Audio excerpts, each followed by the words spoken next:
Exhale. Inhale. Let it go. Inhale. Be here. Inhale. Now what? Now we come to the fourth distinction within the realm of resiliency. This is faith. Have faith in your higher power.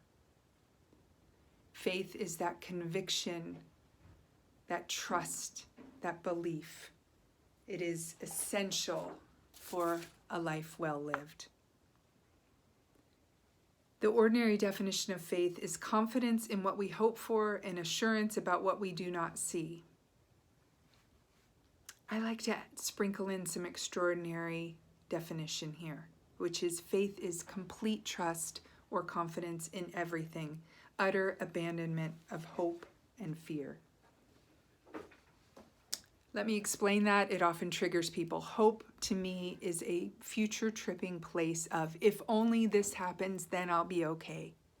Fear is the, I wish that hadn't happened, regret, pilakia mess of life.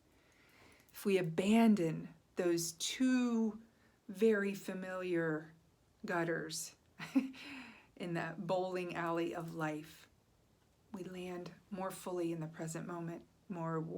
We are more likely to roll that strike, and we are more likely to live a life of allowing Source to resource us.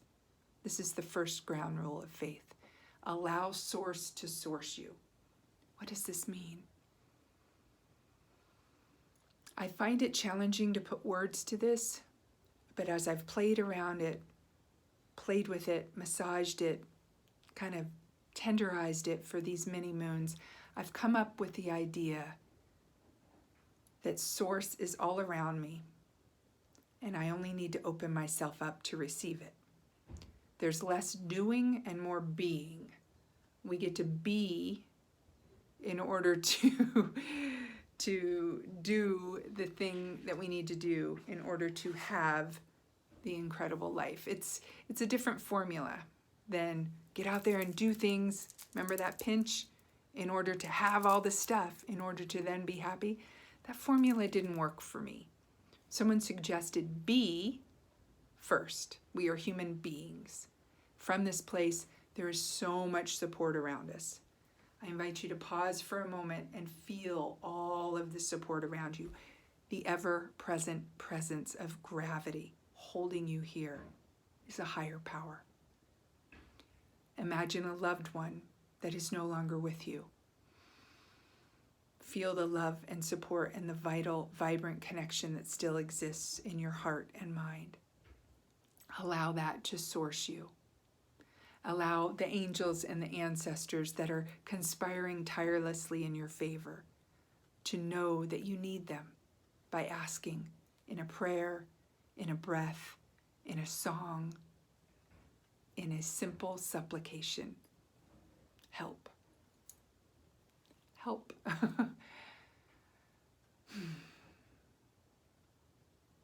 The second ground rule for faith is be indigenous to your own heart. To be native with yourself.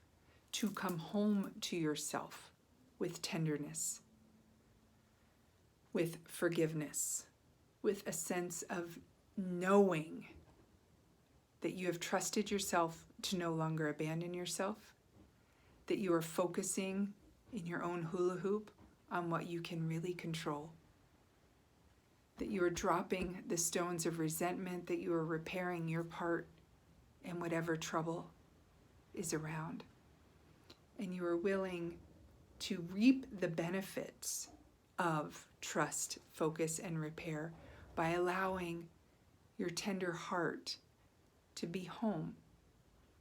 We can have faith here. Faith is that conviction that we don't have to recreate our own version of reality each day, that we can relax and take it easy, that we can wake up in the morning and smile upon awakening. And when we put our head to the pillow at night, we can rejoice and be glad. We are marching into gladness here, folks.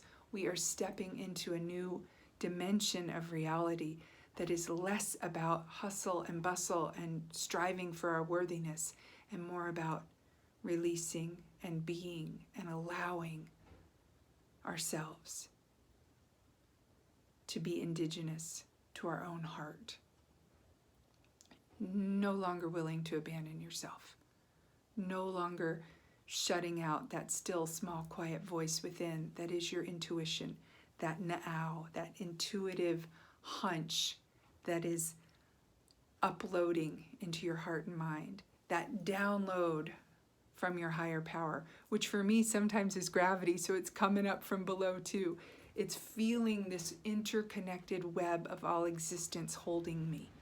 I have strategically placed beauty around me, a beautiful sculpture, a bright light, a beautiful plant, another plant, a flower that's about to bud, some more flowers that my beloved got for me at the farmer's market, another gorgeous plant that came back from the brink of, I thought it was a goner, and then this beautiful, oh my gosh, this beautiful plant, which if you follow my videos way back when, used to be down here. It's now arching, it's so tall. I surround myself with the beauty of nature. I come home to my own heart, and I do the third golden ground rule of faith, which is I surrender to win. I surrender to win. When I say that, I naturally go like this. So faith is demonstrated in this hand gesture of possibility, of what becomes available to you should you surrender to win. This, dear one, may be challenging. I get it. Especially in the realm of resilience. Why would we surrender? We have to toughen up. We have to be strong and fight and be a survivor. This is what I thought for many, many, many years. Even as I do it, I'm still doing the old thing, the pinch. That's because our brain is wired such that it doesn't know a present moment experience or something that happened in the past. We no longer need to be haunted by our past. We can cut the ties to the trauma, the drama, the trouble of any kind, and we can invite in a tender, forgiving heart. We don't have to do it alone. Having faith in your higher power is about recognizing the power that can ignite within you. That being God, that being your higher power, that being universal creative energy, that being source, which sources you.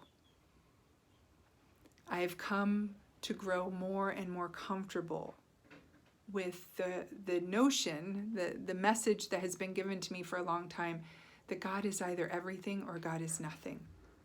That God either is or he isn't. And I used to play with it, like, what's the pronoun that feels right? Maybe I'll say goddess, maybe I'll say we, or I played with it a long time in a mental masturbation of analysis paralysis. It didn't get me where I wanted to go. The old faith within me says to use the word masturbation at the same time while talking about God is somehow sacrilege. I'm no longer willing to buy that story. Cut that story and write a new story, a new ending to my resilient, tender heart, which is I get to surrender to win. I get to trust that God is doing for me what I cannot do for myself. I get to be of maximum service to God and my fellows. I get to live an extraordinarily magnificent life with radical self-care, everyday enlightenment, enlightened self-interest, and know that in resourcing myself that way, through resourcing myself with my higher power, I'm able to more fully give to you. And I'm giving you my best here, folks. I am distilling it down into digestible chunks each day. in your inbox. Thank you for allowing me to influence your mind. Thank you for allowing me into your tender heart. And I invite you now, as we've gone through these 4 distinctions, trusting yourself to no longer abandon yourself, focusing in your own hula hoop, repairing your part in things, and having faith in your higher power, to pause, to use these last 30 seconds or so of our time together to write in, what are the 3 things that would let you know that you are resilient? I'm going to be here with you and bear witness as you do it.